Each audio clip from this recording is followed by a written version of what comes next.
G20 के president के तौर पर भारत आप सभी का हार्दिक स्वागत करता है। बढ़ता भारत, बदलता भारत, दुनिया को अपनी ताकत दिखाता भारत। हिंदुस्तान की धरती पर जो कभी नहीं हुआ वो इस बार हुआ।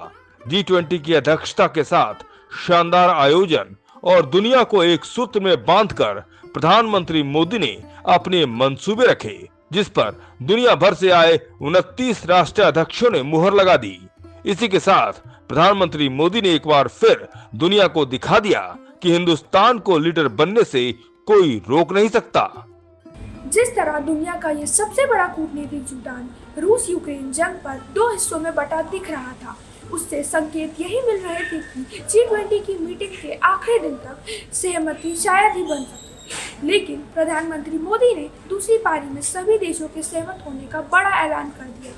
ये सहमति आखिरी गेंद पर छक्का मारकर फाइनल मैच जीतने जैसी थी।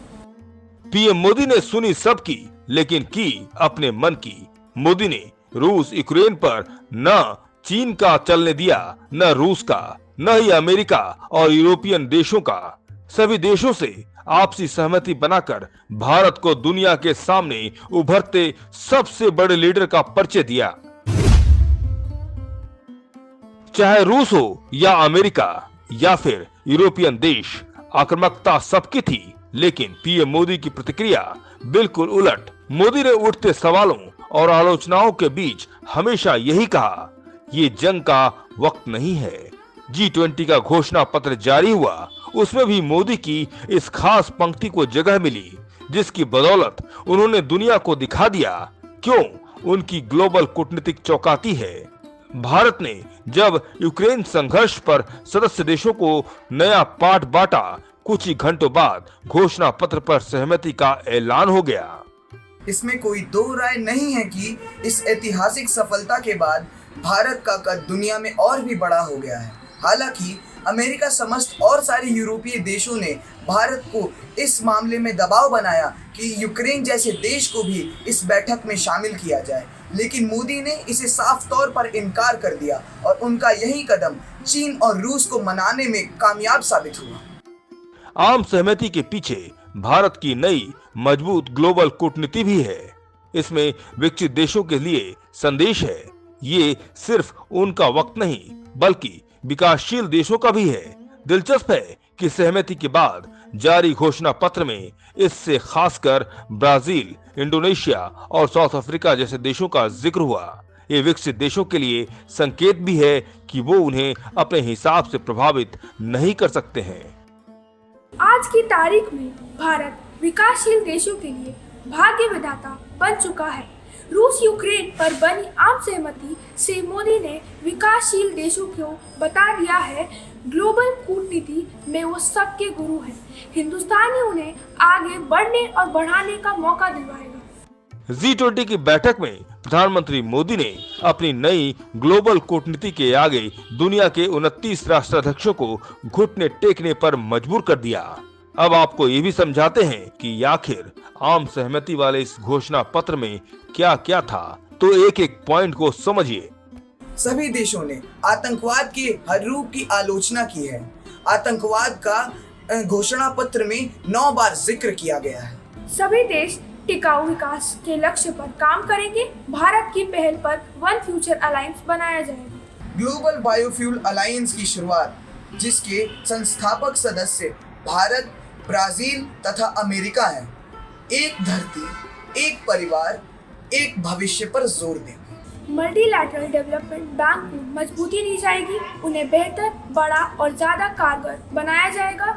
ग्लोबल साउथ की प्रायोरिटी पर जोर रहेगा। क्रिप्टो करेंसी पर ग्लोबल पॉलिसी बनाने की दिशा में बात की जाएगी। कर्ज की बेहतर व्यवस्था के लिए कॉमन फ्रेमवर्क बनाने के लिए भी बात की जाएगी। दुनिया में तेजी से विकास करने वाले शहरों को फंड दिया जाएगा। ग्रीन और लो कार्बन एनर्जी टेक्नोलॉजी पर काम होगा। पवित्र ग्रंथों के खिलाफ हिंसा के मामलों को खत्म करने की बात की गई है। आज G20 के प्रेसिडेंट के तौर पर भारत पूरी दुनिया का आह्वान करता है कि हम मिलकर सबसे पहले इस ग्लोबल ट्रस्ट डेफिसिट को एक विश्वास, एक भरोसे में बदले। भारत की राजधानी दिल्ली में G20 का शानदार और दमदार सफलता वाली ये बैठक हिंदुस्तान को वहां पहुंचा दिया जिसकी मात्र कल्पना ही की जा सकती थी। ये ग्लोबल डिप्लोमेसी भारत के लिए बेहद अहम रहा। कहा जा रहा था कि इस सम्मेलन से निकले नतीजों से आगे की राह तय होगी। तो समझिए उन 5 पॉइंट के बारे में जो भारत को ग्लोबल मंच पर टॉप पर ले जाएगा। पीएम मोदी ने कुछ सालों से ग्लोबल साउथ यानी विकासशील और थोड़े विकसित देशों को लगातार प्रमोट किया है। कुछ मौकों पर उनकी इस बात को ज्यादा ओवर कॉन्फिडेंस भी कहा गया है। ये भी कहा गया है कि अभी ग्लोबल साउथ का समय आने में वक्त लगेगा। लेकिन भारत में G20 की बैठक में ही साबित हो गया कि ग्लोबल साउथ का वक्त आ गया है। पूरे समिट में सैकड़ों बार उन पक्षों ने भी उन शब्द को स्वीकार किया जिन्हें पहले इस पर संदेह था। इस G20 सम्मेलन का यही सबसे बड़ा हासिल रहा। इस क्रम में भारत स्वाभाविक रूप से ग्लोबल साउथ का लीडर बनकर भी उभरा है, जो आने वाले वक्त में हिंदुस्तान को दुनिया का सबसे बड़ा रणनीतिकार साबित करेगा। जब से रूस यूक्रेन का युद्ध हुआ, मध्यस्थता के लिए भारत हमेशा न्यूट्रल रहा। कई बार इस पर गंभीर सवाल भी उठे, लेकिन किसी बड़े मंच पर भारत को अपने को साबित करने का मौका नहीं मिला। लेकिन G20 की बैठक में जहां एक ओर अमेरिका और यूरोपीय देश, दूसरी ओर चीन और रूस जैसे देश हैं, वहां भारत ने न सिर्फ संतुलन बनाया बल्कि सम्मेलन की समाप्ति के बाद दोनों धुर विरोधी पक्षों ने भारत की भूमिका को आत्मसात भी किया। इस सम्मेलन के बाद अब भारत स्वाभाविक तौर पर मध्यस्थता के रूप में स्थापित होने के रास्ते में सबसे आगे है। इसमें दो राय नहीं है कि G20 शिखर सम्मेलन के बाद भारत की दुनिया में मोल भाव की क्षमता बढ़ेगी। भारत ऐसे चंद देशों में है जो G20 का सदस्य होने के साथ ब्रिक्स का मेंबर भी है, क्वाड का हिस्सा भी है। इसके अलावा भारत कई अन्य ग्लोबल पहल का हिस्सा भी है।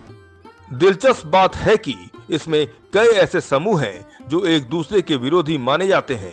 इन सभी में भारत की सक्रिय हिस्सेदारी होने से अब भारत की तोलमोल यानी बार्गेनिंग क्षमता बढ़ सकती है। इसका फायदा बड़ी ग्लोबल डील में अपनी शर्तें मनवाने में मिल सकता है। जैसे रूस यूक्रेन युद्ध के समय भारत ने रूस से सस्ता तेल खरीदा। चौथी और सबसे अहम बात यह है कि इस सम्मेलन में भारत ने एक तीर से दो निशाने लगाए। बीते कुछ सालों में चीन ने इंफ्रास्ट्रक्चर के क्षेत्र में मनमानी करने की कोशिश की और इसका प्रयोग उसने अपने विस्तारवादी मंसूबों में किया।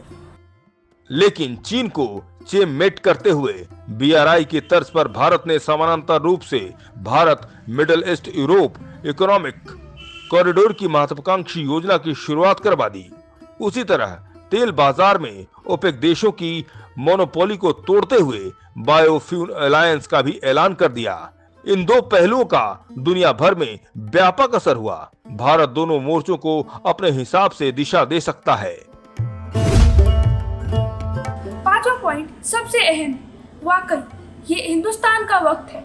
कुछ सालों से प्रधानमंत्री मोदी की अगुवाई में भारत न सिर्फ कहता आया है कि उसका टाइम आ गया है, बल्कि तमाम विकासशील देशों के हितों की आवाज के रूप में भी उभरा है। उसका G20 की इस मीटिंग में उसका क्लाइमैक्स दिखा। साउथ अफ्रीका, ब्राजील, इंडोनेशिया जैसे देश तमाम विकसित देशों के सामने न सिर्फ मजबूत बनकर उभरे बल्कि संदेश देने में सफल रहे कि अब कोई एजेंडा एक तरफा तय नहीं होगा। भारत ने बहुत ही विनम्रता से विकासशील देशों को उनके लिए एक तरफा फैसला नहीं लेने का गंभीर संदेश भी दे दिया। G20 पर हावी होने की चीन की कोशिशों को नाकाम करने और उसे अलग थलग करने से भारत ने जो कामयाबी पाई है वो G20 के बहाने भारत को ग्लोबल पॉलिटिक्स में प्रमुखता से पेश किया है। शिखर बैठक में भारत ने G20 के साझा बयान पर अपनी छाप छोड़ने में कामयाबी पाई। इस बयान से भारत की चिंताएं प्रमुखता से उजागर हुई हैं। यही नहीं, इनसे निपटने के लिए भारत ने अन्य देशों को भी सलाह दी है कि इसे ईमानदारी से फॉलो किया जाए। संपूर्ण विश्व में आशा और शांति का संचार हो। 140 करोड़ भारतीयों की इसी मंगल कामना के साथ आप सभी का बहुत बहुत धन्यवाद।